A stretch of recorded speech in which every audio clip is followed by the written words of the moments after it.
రాష్ట్రాన్ని ఎడ్యుకేషన్ హబ్గా తయారు చేయాలనేది రాష్ట్ర ప్రభుత్వ సంకల్పం. అంతేకాదు పేదవారు సైతం ఉన్నత విద్యను అందుకునే విధంగా ఫీజు రియంబర్స్మెంట్ విధానాన్ని తీసుకొచ్చింది కాంగ్రెస్ ప్రభుత్వమే.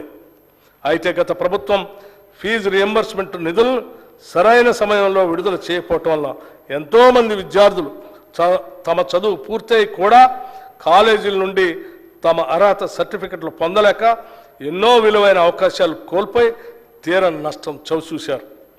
ఆనాడు కాంగ్రెస్ ప్రభుత్వం ప్రారంభించిన సాంప్రదాయాన్ని మరింత పకడ్బందీగా ముందుకు తీసుకువెళ్ళటానికి ఈనాటి మా ప్రభుత్వం కృతనిశ్చయంతో ఉంది.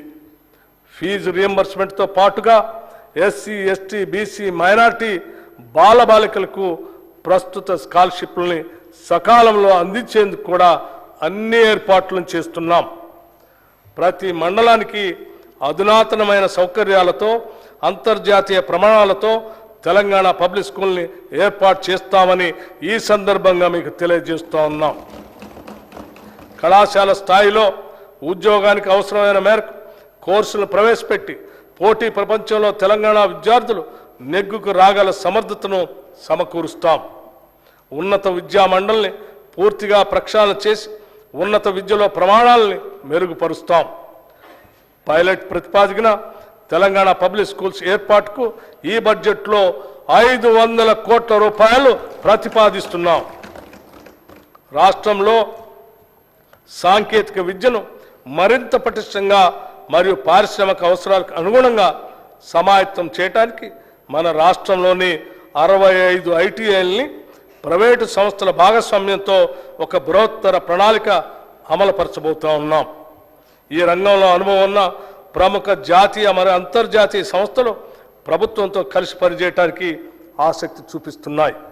ఇతర రాష్ట్రాల్లో మన అధికారులు బృందం అధ్యయనం చేయించి మనకు అవసరమైన రీతిలో ఒక ఉత్తమమైన ప్రణాళిక తయారు చేయడం జరిగింది. దీనిలో భాగంగా రాష్ట్రంలోని అన్ని ప్రభుత్వ ఐటీఐలకి కొత్త సాంకేతిక పరికరాలు అందించటం, వాటిని ఉపయోగించుకునేందుకు అవసరమైన శిక్షణను కొత్త కోర్సుల రూపంలో అందిస్తాం. ఈ ఐటీఐల్లో అదనంగా సీట్లు పెంచి ఎక్కువ మంది విద్యార్థులకి శిక్షణ అందిస్తాం. ఇక్కడ శిక్షణ పొందిన విద్యార్థులకి 100% ఉద్యోగాలు పొందేలాగా ప్రణాళిక ఉంటుంది. ఈ పథకానికి మంత్రివర్గ ఆమోదం కూడా లభించిందని చెప్పడానికి సంతోషిస్తున్నాను. స్కిల్ యూనివర్సిటీ ఏర్పాటుపై కూడా రాష్ట్ర ప్రభుత్వం ముందడుగు వేసింది. గుజరాత్, ఢిల్లీ, ఒడిశా రాష్ట్రాల్లోని స్కిల్ యూనివర్సిటీలను అధ్యయనం చేసేందుకు అధికారుల బృందం ఇటీవల పర్యటన జరిపింది.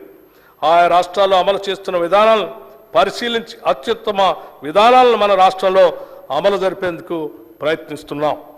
ఉస్మానియా విశ్వవిద్యాలయం మొదలుకొని రాష్ట్రంలో ఉన్న అన్ని విశ్వవిద్యాలయాల్లో ఉన్నత విద్యను ప్రోత్సహించడానికి మౌలిక సదుపాయాల కల్పనకి 500 కోట్ల రూపాయలు ప్రతిపాదిస్తున్నాం.